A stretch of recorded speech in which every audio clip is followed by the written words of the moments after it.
taxheal.com के YouTube channel पर मैं सी सतबीर सिंह आपका स्वागत करता हूं। चलिए डिस्कस करते हैं इनकम टैक्स न्यूज़ पार्ट 15। सबसे पहले नज़र डाल लेते हैं मेजर हेडलाइंस पर।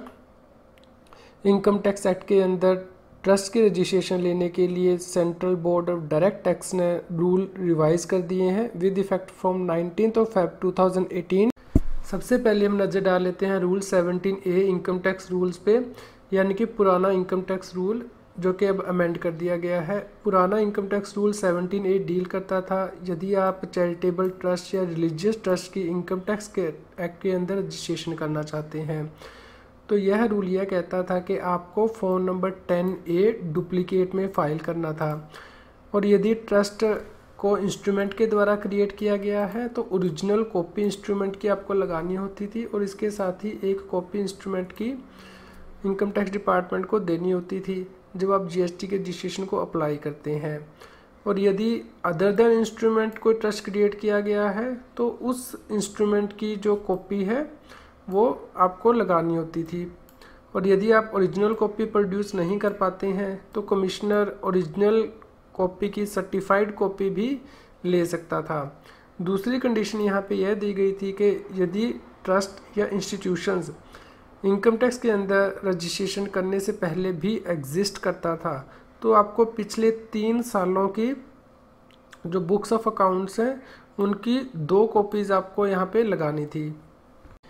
अब central board of direct tax ने rule 17A of income tax rules के अंदर अमेंडमेंट कर दी है। इसके लिए सीबीडीटी ने नोटिफिकेशन इशू किया है income tax first amendment rule 2018 और 19 Feb 2018, जिसके अंदर के सीबीडीटी ने ये कहा है कि यदि कोई व्यक्ति सेक्शन 12A के क्लोज AA के अंदर अप्लाई करता है या क्लोज AB के अंदर अप्लाई करता है चैरिटेबल रिलीजियस ट्रस्ट और इंस्टीट्यूशन की रजिस्ट्रेशन के लिए, तो उसे फॉर्म नंबर 10A फाइल करना है। अब हम देख लेते हैं कि section 12A income tax act का क्या कहता है। सेक्शन 12A के अंदर ये क्लोज दिए गए हैं AA एंड AB। AA यह कहता था कि यदि कोई ट्रस्ट या इंस्टीट्यूशंस इनकम टैक्स के अंदर रजिस्ट्रेशन के लिए अप्लाई करता है तो उसे एप्लीकेशन प्रिंसिपल कमिश्नर या कमिश्नर को देनी होगी। इसके साथ ही 1 अप्रैल 2018 से यहाँ पे अमेंडमेंट की गई थी बाय फाइनेंस एक्ट 2017, जो कि यह कहती थी कि यदि कोई ट्रस्ट या इंस्टीट्यूशन अपने ऑब्जेक्ट्स के अंदर कोई चेंजेस करता है, कोई मॉडिफिकेशन या चेंजेस करता है, तो उस केस में उसे 30 डेज़ के अंदर जो है फ्रेश रजिस्ट्रेशन के लिए अप्लाई करना था टू प्रिंसिपल कमिश्नर और कमिश्नर। अब central board of direct tax ने रूल 17A(1) के अंदर जो कंडीशन लगाई हैं वो इस प्रकार है। यदि कोई ट्रस्ट या इंस्टीट्यूशन क्रिएट किया जाता है इंस्ट्रूमेंट के द्वारा तो अब self certified copy of the instrument जो है वो लगानी होगी, यानी कि अब आपको ओरिजिनल कॉपी को प्रोड्यूस करने की आवश्यकता नहीं है। यदि कोई ट्रस्ट या इंस्टीट्यूशन इंस्ट्रूमेंट के द्वारा क्रिएट नहीं किया जाता है तो जिस डॉक्यूमेंट के द्वारा उसको क्रिएट किया गया है उसकी सेल्फ सर्टिफाइड कॉपी लगानी होगी। इसके साथ ही यदि कोई ट्रस्ट या इंस्टीट्यूशन रजिस्टर्ड है with registrar of companies, registrar of firms and societies या फिर रजिस्ट्रार ऑफ पब्लिक ट्रस्ट, उस केस में भी उस रजिस्ट्रेशन की सेल्फ सर्टिफाइड कॉपी लगानी होगी। इसके लिए नोटिफिकेशन नंबर 10/2018 को रेफ़र कर सकते हैं, डेटेड 19 फरवरी 2018, जिसका लिंक इस इनकम टैक्स न्यूज़ की वीडियो डिस्क्रिप्शन में भी दिया गया है। इसके साथ ही क्लोज D भी इंसर्ट किया गया है रूल 17A के अंदर, जो कि यह कहता है कि यदि ऑब्जेक्ट ट्रस्ट या इंस्टीट्यूशन के मॉडिफाई किए गए हैं तो उस केस में सेल्फ सर्टिफाइड कॉपी उस डॉक्यूमेंट की आपको लगानी होगी। इसके साथ ही यदि आपने ट्रस्ट और इंस्टीट्यूशन की रजिस्ट्रेशन के लिए अप्लाई किया है इनकम टैक्स के अंदर और वो ट्रस्ट पहले भी एग्जिस्ट करता था तो आपको पिछले 3 सालों की self certified copy annual accounts की लगानी होगी। इसके अलावा क्लोज F ये कहता है कि यदि ट्रस्ट और इंस्टीट्यूशन की एक्टिविटीज़ हैं उसके ऊपर नोट लिखना होगा और उसकी कॉपी लगानी होगी। इसके अलावा यदि आपने पहले भी इनकम टैक्स एक्ट के अंदर रजिस्ट्रेशन ली थी सेक्शन 12A के अंदर या फिर 12AA के अंदर, तो आपको जो ऑर्डर मिला है रजिस्ट्रेशन का उसकी सेल्फ सर्टिफाइड कॉपी लगानी होगी।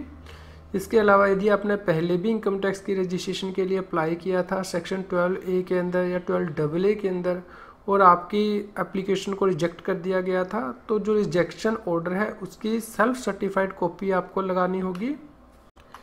फॉर्म नंबर 10A को फाइल करने का प्रोसीजर को भी अमेंड कर दिया गया है, यानी कि यदि आपकी रिटर्न जो है वो डिजिटल सिग्नेचर के थ्रू जानी है तो आपको फॉर्म नंबर 10A भी डिजिटल सिग्नेचर के थ्रू इलेक्ट्रॉनिकली फाइल करना है। लेकिन यदि आपकी रिटर्न डिजिटल सिग्नेचर के थ्रू नहीं जानी है तो आपको फॉर्म नंबर 10A इलेक्ट्रॉनिकली ही फाइल करना है, लेकिन इसके लिए इलेक्ट्रॉनिक वेरिफिकेशन कोड को आप यूज़ कर सकते हैं। फॉर्म नंबर 10A उस व्यक्ति के द्वारा वेरीफाई किया जाएगा जिसको कि इनकम टैक्स रिटर्न को साइन करने के लिए ऑथराइज किया गया है under section 140 of income tax act. Form number 10A किस प्रकार फाइल करना है और वेरीफाई करना है, इसके लिए principal director general of income tax systems या फिर director general of income tax systems policy procedure और स्टैंडर्ड को बनाएंगे। यह है पुराना फॉर्म नंबर 10A, यानी कि यहाँ पे सिर्फ 6 पॉइंट्स दिए गए थे जिनकी डिटेल क्या आपको देनी थी, जैसे कि name of the trust of the institution, PAN number, address, details of author और founder, date of creation, detail of trustees and then verification. यह है नया फॉर्म नंबर 10A जो कि रूल 17A के अंदर नोटिफाई किया गया है। यहाँ पे पैन नंबर देना है, एड्रेस देना है ट्रस्ट का, उसके बाद यहाँ पे आपको यह बताना है कि ट्रस्ट का टाइप क्या है, रिलीजियस कम चैरिटेबल है।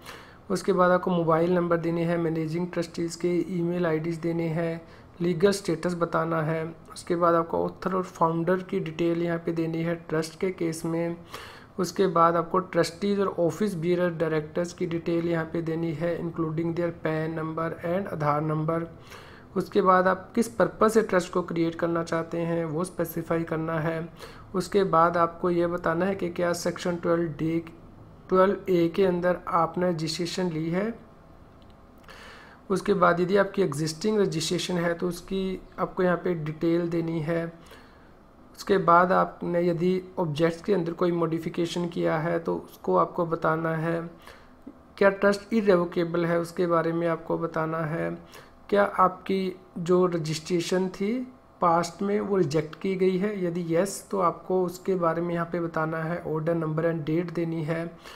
क्या आप FCRA 2010 के अंदर रजिस्टर्ड है उसके बारे में आपको यहाँ पे बताना है, यानी कि रजिस्ट्रेशन नंबर और डेट ऑफ रजिस्ट्रेशन यहाँ पे आपको मेंशन करनी है। उसके बाद आपको इस फॉर्म को वेरीफाई करना है और सिग्नेचर। आज की इनकम टैक्स की न्यूज़ आपको कैसी लगी हमें कमेंट करके ज़रूर बताएं। कृपया लाइक करें और शेयर करें। जितना अधिक आप लाइक करते हैं या शेयर करते हैं उतनी ही अधिक हमें प्रेरणा मिलती है कि हम और भी अधिक अच्छी इनकम टैक्स की न्यूज़ आप तक पहुंचा पाएँ।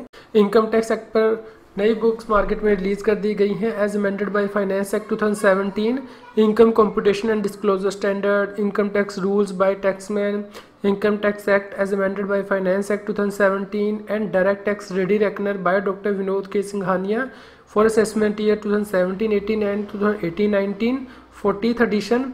इन सभी बुक्स के लिंक इस इनकम टैक्स न्यूज़ की वीडियो डिस्क्रिप्शन में भी दिए गए हैं। यदि आपने हमारी पुरानी इनकम टैक्स न्यूज़ और टिप्स को मिस कर दिया है तो आप इस चैनल की प्लेलिस्ट पर जाकर उन्हें रेफ़र कर सकते हैं। इस चैनल की वीडियो प्लेलिस्ट के ऊपर जाकर आप इनकम टैक्स से रिलेटेड न्यूज़, टिप्स और ट्यूटोरियल को रेफ़र कर सकते हैं ताकि आप इनकम टैक्स की इंटरेस्ट और पेनल्टी से बच सकें। इनकम टैक्स एक्ट पर फ्री अपडेट के लिए आप हमारे फ्री न्यूज़लेटर को सब्सक्राइब करें जिसका लिंक के इस न्यूज़ की वीडियो डिस्क्रिप्शन में भी दिया गया है। यदि अभी तक आपने हमारी टैक्सिल की मोबाइल ऐप डाउनलोड नहीं की है तो उसका लिंक भी इस इनकम टैक्स न्यूज़ की वीडियो डिस्क्रिप्शन में दिया गया है। इनकम टैक्स के डेली अपडेट्स के लिए आप हमारे YouTube चैनल को सब्सक्राइब करें। यदि आपको ये वीडियो पसंद आया हो तो उसको लाइक करें और शेयर करें। आप हमें फेसबुक, गूगल और व्हाट्सएप पर भी शेयर कर सकते हैं। यदि आपकी इनकम टैक्स से रिलेटेड कोई क्वेरी है तो हमें कमेंट जरूर करें। taxil.com पर रेगुलरली विजिट करें। Thank you.